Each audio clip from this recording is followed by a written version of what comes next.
Nous sommes dans le thème des fréquences, grand 5, probabilité conditionnelle. Nous avons vu le petit 1, le petit 2, le petit 3, et nous attaquons le 4, le petit 4, probabilité conditionnelle. Alors, je vais introduire cette notion de probabilité conditionnelle. On en avait un tout petit peu parlé au début de la vidéo précédente, mais là, je vais vraiment expliquer ce que c'est. Donc, je donne un exemple. Écrivez le titre, hein, probabilité conditionnelle, écrivez exemple, et on cherche... voilà, vous êtes chez vous, et vous vous demandez, vous sortez dans une heure, vous allez rejoindre des amis, et vous vous demandez s'il faut que vous mettiez votre t-shirt ou votre parapluie. Vous vous demandez s'il va pleuvoir. Donc vous cherchez la probabilité qu'il pleuve dans une heure, que j'ai représentée par ce petit schéma. Donc, qu'est-ce qu'on fait? Imaginez que vous n'ayez pas votre téléphone sur vous, vous ne pouvez pas connaître la météo, donc vous allez regarder par la fenêtre. Et par la fenêtre, il y a deux scénarios. Scénario 1, vous voyez un nuage, ici. Et scénario 2, vous voyez du soleil. Alors je fais un petit soleil. Ok. À votre avis, est-ce que la probabilité qu'il pleuve dans une heure, c'est la même chez quelqu'un qui regarde et qui voit qu'il y a des nuages, et chez une autre personne ailleurs qui regarderait et qui verrait qu'il y a du soleil par la fenêtre? Bah non, c'est pas la même. Évidemment que s'il y a des nuages, ici à gauche, il y a quand même des chances qu'il pleuve dans une heure. S'il y a du soleil, bon, on peut dire qu'a priori il va faire beau. Alors voilà, c'est pas du 100%, hein, on n'est jamais sûr à 100%, c'est pas absolu, mais c'est comme tout en probabilité. C'est juste qu'on se dit qu'à gauche, dans le cas où on voit le nuage, il y a plus de chances qu'il pleuve, à droite, il y a moins de chances qu'il pleuve. Et donc, cette probabilité qu'on a écrit qu'il pleuve dans une heure, c'est pas la même ici, et c'est pas la même là, dans la situation de droite et dans la situation de gauche. C'est pour ça que cette probabilité, on va l'appeler la probabilité qu'il pleuve dans une heure, sachant que je vois des nuages par la fenêtre. Et donc là, je symbolise le petit nuage que je vois par la fenêtre. Et cette probabilité-là, je vais l'appeler la probabilité qu'il pleuve dans une heure, sachant qu'à la fenêtre, je vois un soleil. Et donc ces trois probabilités sont différentes. Ça, c'est la probabilité qu'il pleuve dans l'absolu. Donc imaginez, vous êtes chez vous, vous venez de vous réveiller le matin, les volets sont fermés. Est-ce qu'il va pleuvoir dans une heure ou est-ce qu'il va faire gris dans une heure? Vous n'avez aucune idée. Donc cette probabilité, elle dépend des fois. Parfois il pleut, parfois il va pleuvoir dans une heure, parfois il ne va pas pleuvoir dans une heure. Cette probabilité, la probabilité qu'il pleuve dans une heure sachant qu'il est gris, c'est une probabilité qui est élevée. Il y a beaucoup de chances qu'il pleuve dans une heure. La probabilité qu'il pleuve dans une heure, si je vois du soleil par la fenêtre, c'est une probabilité qui est faible. Voilà, je vous laisse recopier ce schéma. Peut-être qu'on peut rajouter juste ici, je vois à la fenêtre. Et ici, je vois à la fenêtre. Et je vous laisse prendre tout ça en note. Vous appuyez sur pause. Vous venez de finir de prendre ce dessin en note. Nous continuons. Alors, ça nous permet de définir ce qu'est une probabilité conditionnelle. La probabilité de B sachant A, elle se note comme ceci. Et ça se lit P de B sachant A. Et vous voyez, le B, ça correspond à ce que j'ai mis dans mon exemple avec la parenthèse. Et le petit A, ça correspond à ce que j'ai mis ici en petit. Donc, si je décris cette situation, c'est quoi? C'est la probabilité qu'il pleuve dans une heure, sachant quoi? Sachant qu'il fait beau quand je regarde par la fenêtre. On va donner un exemple. Donc, exemple. Donc, ça, P avec pleuve entre parenthèses et nuage, on va dire que c'est la probabilité qu'il pleuve dans une heure, sachant que je vois des nuages. Et le sachant, c'est toujours ce qui est écrit en petit. Donc là, on a probabilité de B sachant A. C'est ce qui est écrit en petit. De la même façon que dans cette situation, c'est la probabilité qu'il pleuve, sachant que je vois du soleil par la fenêtre. Donc le truc qu'on sait, le sachant que, on l'a mis ici en petit à chaque fois. Voilà, il faut le retenir. Parce que sinon, vous risquez de le faire à l'envers et de dire, ne notez pas ce que j'écris, de dire que ça, c'est ça, vous inversez la place du B et la place du A. Non, non, non. Si c'est sachant A, le A il est en petit. Donc, on entoure en rouge. Cette formule est à connaître par cœur. Connaître par cœur.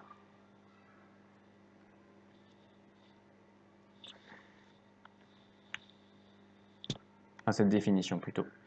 Je vous laisse recopier la formule, la définition et l'exemple. Quand vous avez fini, vous appuyez sur pause, pardon. Quand vous aurez fini, on reprendra. Nous reprenons. Vous avez copié cette définition et vous avez écrit cet exemple. La formule. Alors, la formule... pardon, je me trompe de couleur pour souligner. La formule de cette probabilité, tenez, allez-y, entraînez-vous, dites à haute voix ou écrivez comment ça se lit ça. On va voir si vous faites une erreur. Est-ce que ça se lit probabilité de B sachant A ou est-ce que ça se lit probabilité de A sachant B? Ça se lit probabilité de B sachant A. On a dit que le sachant, c'était toujours ce qui était en petit. Alors la probabilité de B sachant A, elle vaut cardinal de A inter B sur cardinal de A. Alors le meilleur moyen de comprendre cette formule, je ne vais pas essayer de vous l'expliquer théoriquement, on va prendre tout de suite un exemple. Mais pour pas que j'oublie de le faire à la fin de la vidéo, je vous demande de l'encadrer, il faudra aussi la connaître par cœur, et vous le savez déjà. Alors on va la comprendre avec l'exemple. Alors, pour l'exemple, on va écrire... Oh mince, j'ai un petit bug. Pardon, j'ai eu un petit bug, c'est pour ça que l'écran a bougé. Alors, dans l'exemple, écrivez avec moi, ça vous avez copié la formule. Reprenons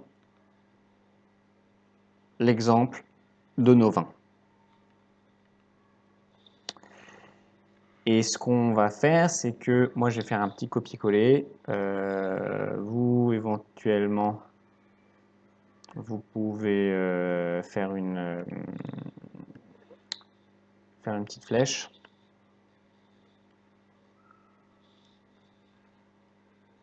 Hein. Et éventuellement, vous faites une petite flèche là qui part comme ça. Toc, toc, toc, toc, toc, toc. Toc, toc, toc, toc, toc. Vous pouvez faire une petite flèche jusque là, qui revient en arrière. Comme ça, vous verrez quand vous relirez votre cours qu'il faut aller là. Moi, pour des raisons pratiques, pour ne pas faire l'aller-retour, je fais un copier-coller. Alors, je vais vous demander déjà de calculer quelques probabilités. Donc, vous imaginez qu'on prend une caisse où on met toutes ces bouteilles. Donc, vous avez une caisse, hein, faites le dessin si vous voulez, mais vous n'êtes pas obligé. Vous avez une caisse, à l'intérieur de cette caisse, je mets toutes les bouteilles qu'il y a dans la cave. Ok? Bon, alors j'ai une petite question à vous poser, pour voir si vous comprenez bien la situation. Dans ma caisse, combien j'ai de bouteilles de blanc? Réfléchissez une seconde. Bah, j'en ai 9. Parce que regardez, ici, j'ai 9 bouteilles de blanc. Et qu'on a dit que les bouteilles qu'on avait mis dans la caisse, toutes les bouteilles. Okay, sauf que ce qu'on va faire, c'est que on va prendre quelqu'un, on va lui bander les yeux, comme ça. Et puis la personne, on va lui demander de choisir au hasard une bouteille de vin. Ok? Donc, vous pouvez écrire, on choisit au hasard une bouteille de vin.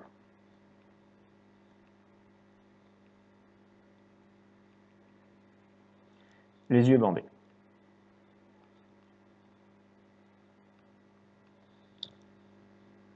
Ok? Bon, moi je voudrais savoir la probabilité de tomber sur une bouteille de Bordeaux. Alors réfléchissez une seconde à la question et puis écrivez votre réponse. Appuyez sur pause. Correction. La probabilité de tomber sur une bouteille de Bordeaux, j'ai fait une petite faute, elle est de 8 sur 19. Pourquoi? Parce que si je regarde ce qu'il y a à l'intérieur de ma caisse, il y a 19 bouteilles, je vais les symboliser chacune par un point. 1, 2, 3, 4, 5, 6, 7, 8, 9, 10, 11, 12, 13, 14, 15, 16, 17, hop là, 17, 18, 19. Ok, donc j'ai 19 bouteilles au total, et des bouteilles de Bordeaux, combien il y en a? Il y en a 8. Donc ça veut dire que j'en entoure 8. 1, 2, 3, 4, 5, 6, 7, 8. Hop, c'est tout ceci.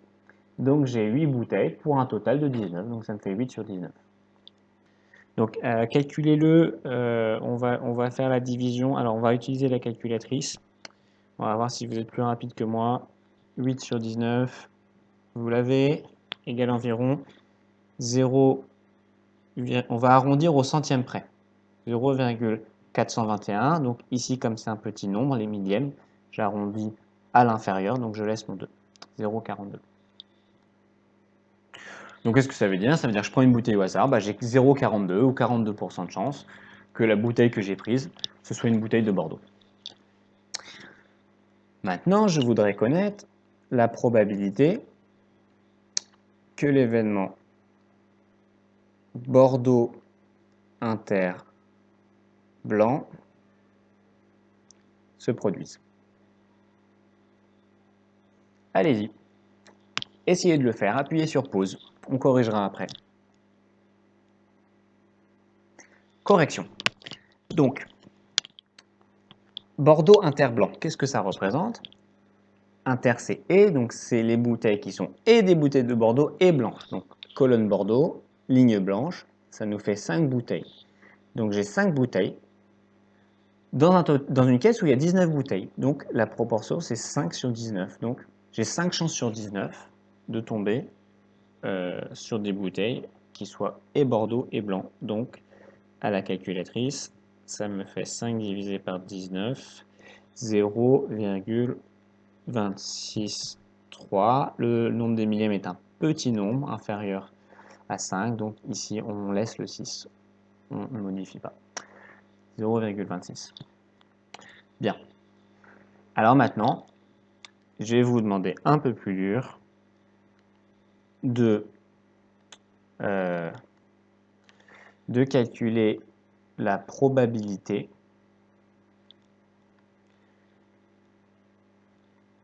que nous tombions. Oups. Ouh là là, qu'est-ce que j'ai? La probabilité que nous tombions sur une bouteille de Bordeaux, sachant que la couleur du vin est blanche.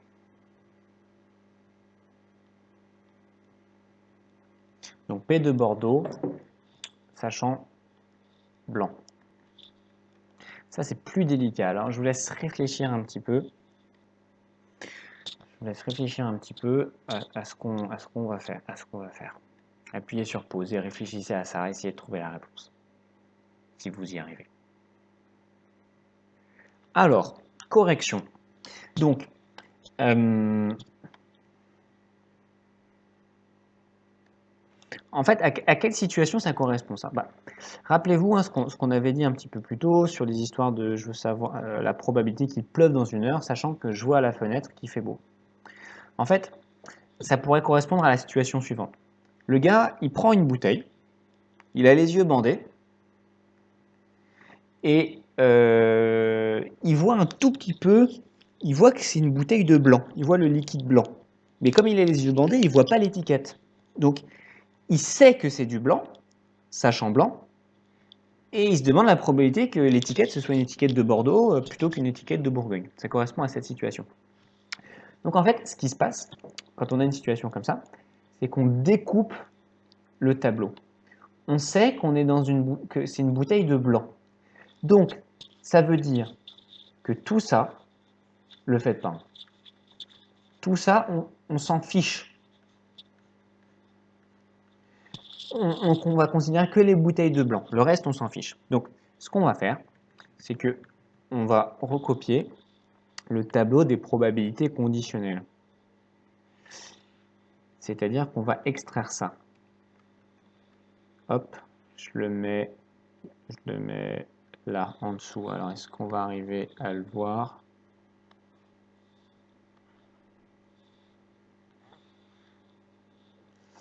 Oups. Alors, bon, alors pardon, excusez-moi. Je vais le recopier en plus petit. Donc, je prends la première ligne du tableau et je le recopie en plus petit. Voilà. Donc, la situation, c'est quoi? C'est qu'on sait qu'on est dans une bouteille de... on sait que c'est une bouteille de blanc. Donc, ça peut être une de ces 9 bouteilles. On va imaginer que c'est des bouteilles de blanc. 1, 2, 3, 4, 5, 6, 7, 8, 9. Et donc, la probabilité que ce soit un Bordeaux, c'est la probabilité qu'on tombe sur les 5 de Bordeaux. Donc, imaginons que ce soit les 5 de Bordeaux, celle-ci. 1, 2, 3, 4, 5. Voilà. Et bien en fait, la probabilité qu'on tombe sur une Bordeaux, c'est 5 parmi un total de 9. Donc, c'est 5 sur 9. Et c'est égal à, si je prends ma calculatrice, 5 divisé par 9. On va voir si vous êtes plus rapide que moi. 0,263. Donc, j'ai du 3 et je enlève le 6. Et du coup, je me rends compte que je me suis trompé. Ah non, pardon, j'ai fait 5 divisé par 19. Pardon. Donc ça me fait du 0,5555 à l'infini. Ici, j'ai un 5. Donc comme je vais arrondir au supérieur, donc ça va se transformer en 0,56. Donc, qu'est-ce qu'on a fait pour calculer la probabilité conditionnelle? On a extrait ce tableau, ce mini-tableau. Donc la première ligne, on a pris la ligne qui correspondait. Et ce mini-tableau, il s'appelle le tableau des probabilités, enfin c'est un tableau des probabilités conditionnelles. Donc, on va écrire la phrase suivante. Pour calculer une probabilité conditionnelle, j'extrais un tableau. Donc ici, c'est celui-ci. J'extrais un tableau des probabilités conditionnelles. Donc, il faudra vous en souvenir au moment où vous ferez des exercices. J'extrais, il y a une erreur. Bien. Alors maintenant qu'on a dit tout ça, vous allez me dire, mais et la formule? Parce que vous vous souvenez, j'avais donné tout cet exemple pour expliquer la formule. D'où vient la formule? Eh bien, ici en bleu, je vais expliciter ce qu'on a fait. Quand on a calculé la probabilité de tomber sur un vin de Bordeaux, c'était parce qu'on avait 8 bouteilles de Bordeaux parmi un total de 19. Donc 8 bouteilles, c'est le cardinal des bouteilles de Bordeaux. Carte Bordeaux. Et 19, c'est le cardinal du total. Cardinal du total. Ok? Ici, c'est pareil. On avait fait la formule qu'on avait utilisée en haut. C'était card, le cardinal, alors j'ai plus trop de place, mais de Bordeaux interblanc. J'écris Bord inter BL, ça veut dire Bordeaux interblanc. Donc c'est 5. Hein. Le groupe des bouteilles qui sont à la fois Bordeaux et blanc, leur nombre c'est 5. Donc 5 c'est ce cardinal. Et 19, c'est le nombre de bouteilles totales. cardinal du total. Bon, faut pas avoir peur par ces notations. Cardinal, ça veut juste dire carte de total, nombre de bouteilles totales. Carte de Bordeaux, nombre de bouteilles de la catégorie Bordeaux. C'est aussi simple que ça. Alors voyons voir si vous arrivez à me transformer cette formule avec des cardinales. Tiens, appuyez sur pause puis essayez de le faire. Qu'est-ce qu'on a fait? Correction. Qu'est-ce qu'on a fait? On a extrait ce tableau. Ici, le 5, c'était le nombre de bouteilles qui sont Bordeaux blanc. Donc, c'est card de Bordeaux inter blanc. Je mets inter BL, ça veut dire inter blanc. Et 9, c'est le total. Mais le total de quoi? Le total de bouteilles blanches. Donc, c'est quoi? C'est le card de blanc. C'est le nombre de bouteilles blanches, card de blanc. Et si vous observez, vous verrez que cette formule qu'on vient d'écrire, elle est très logique et qu'elle correspond bien, qu'elle correspond en toute logique à la formule générale qu'on a écrite là. Il suffit que vous remplaciez Bordeaux par la lettre A, Bordeaux par la lettre B et blanc par la lettre A. Et vous allez retrouver la même formule qu'ici. Cette vidéo est terminée. Je vous laisse évidemment, si vous n'avez pas pris de notes pendant l'exercice, prendre en note. Ce que je vous invite à faire à présent, c'est fermer le cahier, vous prenez un brouillon et vous commencez à faire l'effort de mémoriser les différentes choses qu'on a encadrées en rouge. Donc, pour commencer à les mémoriser, et puis d'écrire, de faire un petit feedback de ce qu'on a appris. Alors, on a appris ce qu'était une union et ce qu'était une intersection. Donc, on a appris ce qu'était un cardinal. On a appris ce qu'était une probabilité conditionnelle. Et puis, on a donné des petits exemples de tout ça. Donc, sur votre brouillon, prenez une minute pour réexpliquer en écrivant ou en vous parlant à vous-même ou en l'expliquant à votre petit frère. Qu'est-ce qu'une union, une intersection, qu'est-ce qu'un cardinal, qu'est-ce qu'une probabilité conditionnelle, comment on calcule toutes ces choses-là. Voilà, et si vous faites ça, ça va vous permettre de mémoriser et d'ancrer plus facilement. Ça vaut le coup, parce que ça nécessite un petit effort, mais ça vaut le coup, vraiment.